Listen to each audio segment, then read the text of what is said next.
Okay. I wasn't born yesterday, dearie. I wasn't born yesterday, dearie.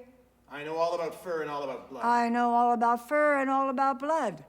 Where did it happen? Where did it happen? In the back seat. Where did what happen? The real party. The forks, the lap, the fur. The forks, the lap, the fur. Dreams. Dreaming. Dreaming. Most embarrassingly, a beauty salon run by my mom and my Aunt Lil. I've often wondered what effect growing up in a hair salon had on me. At school, I reeked of hair product, pomades for the elderly, lotions for the elderly.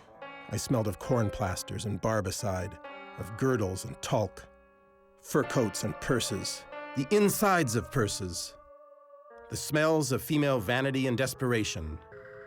The scope of this experiment excludes my father, and I decide to keep him out of the formula. My mother, missing him terribly since his death some 30 years ago, lobbies strongly for his inclusion. We settle on a compromise and pretend we've had him exhumed and reburied in the living room, beneath a mound of earth concealed by the area rug. This seems to buy her off. The same oversensitive man takes something said the wrong way, climbs out on a window ledge and threatens to jump. I'm gonna jump. By the end of each episode, I love you, Mom. the son is convinced to come into safety. But the next day, he is back out there again. Next, on Ledgeman, suicide on Portage in Maine. I wasn't born yesterday, dearie. Where did it happen? In the back seat. Where did what happen? The real party. One last time through January, the coldest, darkest month. Deepest part of the winter, no end in sight. The condoms come off. These are the bareback months of Winnipeg. In Winnipeg, it's way more fun for us to cross the city using only its back lanes.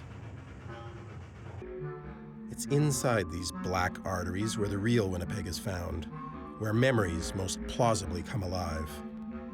The lanes are illicit things, best not discussed, shameful. They receive the breech ends of the houses, the side of the home not meant for polite company. Then there's the strange case of Lorette, a hermaphrodite street. It's half front street, half back lane. No one speaks of Lorette. We have another dreaming, man-made feature of the skyline. This one an imposter of the landscape. Garbage Hill, the only hill in otherwise board-flat Winnipeg. Made from a half-century of the population's trash, then grassed over and passed off as a park a generation ago.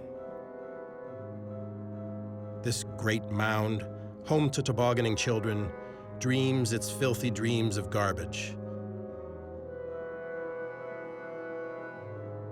It's not uncommon for kids sliding down this hill to be impaled on a rusty piece of rail or old car fender that's been heaved up by the frost. I met my first superstar in the Soviet showers, dazzled by Anatoly Firsov as he emerged from the steam, naked except for the lather mantling his torso.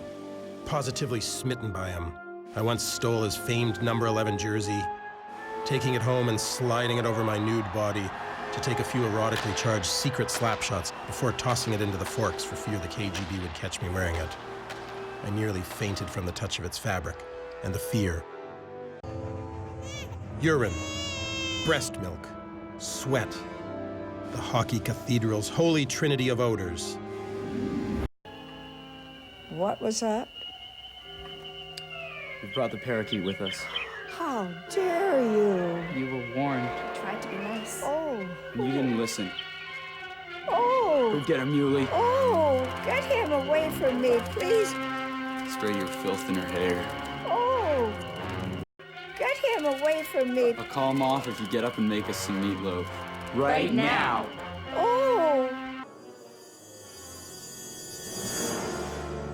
The heads stay this way for the whole winter.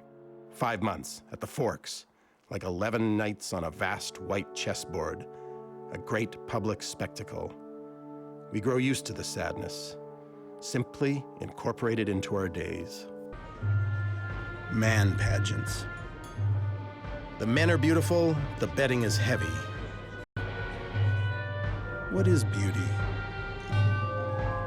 Who knows? That's for the mayor to decide. Desire. Selecting the lucky one. The golden boy. When the city jiggled to the tempo set by that simple but timelessly delicious dessert served in the paddle wheel as its house specialty, Jell-O. Only orange Jell-O. Night manna, squirting through the teeth into the outer regions of the mouth and then back into its center again. Who's alive? Who is alive? Who's alive anymore? So hard to remember. Sometimes I forget. I forget my brother Cameron is gone.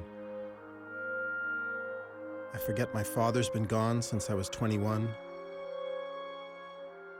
At some point, when you miss a place enough, the backgrounds in photos become more important than the people in them. The old living room where we spent almost every waking hour, lying on couches in front of the TV set. My parents and I, lying on couches, lying on couches, lying on couches.